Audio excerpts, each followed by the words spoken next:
seul. DKL, les conseils de Patrick Grimm, comportementaliste animalier et éducateur canin. Patrick, on continue de parler de la bonne manière de dénicher le bon chien. Le bon chien en fonction du maître. Et donc, on va choisir son chien en fonction de la race, du groupe du chien, on en parlait hier, en fonction de la lignée de travail ou de beauté, mais également en fonction des catégories, parce qu'il y a certains chiens qui sont catégorisés, pas tous. Non, il n'y a que 3 chiens qui sont catégorisés. Donc, il y a le Rottweiler, il y a le Tosa, et puis ensuite, il y a l'American Staffordshire Terrier, donc qu'on appelle en termes courts l'Amstaff.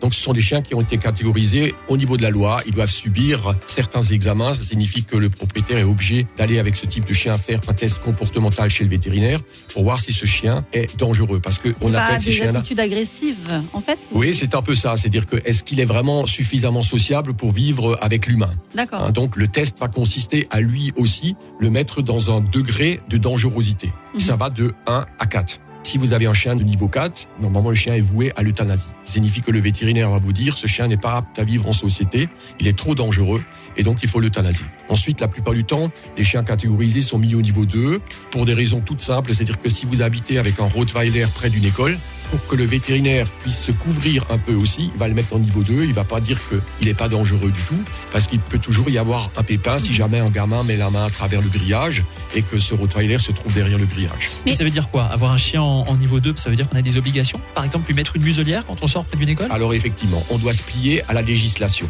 Première des choses, effectivement, ce type de chien ne peut jamais être lâché dans la nature. Donc, où que vous soyez, que ce soit en forêt, que ce soit dans les champs, vous n'avez pas le droit de le lâcher. Il doit toujours être tenu en laisse courte. Laisse courte, c'est 1,50 m maximum. Il doit porter une muselière tout le temps, que ce soit dans les lieux communs, que ce soit naturellement dans les bus et autres. Et encore, il y a des chiens de première catégorie qui existent et des chiens de deuxième catégorie. Les premières catégories sont interdites en France depuis 99. Oui. Mais il en existe encore. Il faut savoir que ça, même le maire peut refuser de prendre sur sa commune un chien de catégorie 1. Ah oui. Ensuite, il faut avoir une assurance spécifique avec ce type de chien. Le maître doit suivre une formation d'une journée. On va lui apprendre comment fonctionne un chien. Ce qui est d'ailleurs une très bonne chose. Je dirais même que ce genre d'initiative, il faudrait peut-être l'étendre un peu plus. Voilà, un peu plus. Oui. Donc vous voyez, il y a beaucoup d'obligations au niveau de ces chiens-là. D'accord. Alors, quand on mélange un chien catégorisé avec un chien qui est lof, est-ce que c'est ça qu'on appelle un mix ou un croisé ?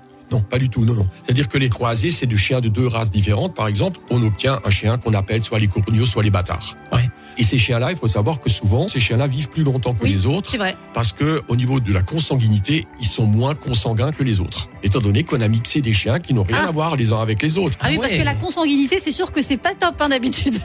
On sait qu'au niveau des humains, c'est pas top non plus, mais au niveau des chiens, c'est exactement pareil. Or, si on fait reproduire les chiens de la même race entre eux, forcément, on fait de la consanguinité à un moment donné. Eh bien, écoutez, merci beaucoup pour tous ces bons conseils. D'autres conseils demain pour tenter de dénicher le chien de ses rêves. DKL. Retrouvez l'ensemble des conseils de DKL sur notre site internet et l'ensemble des plateformes de podcast.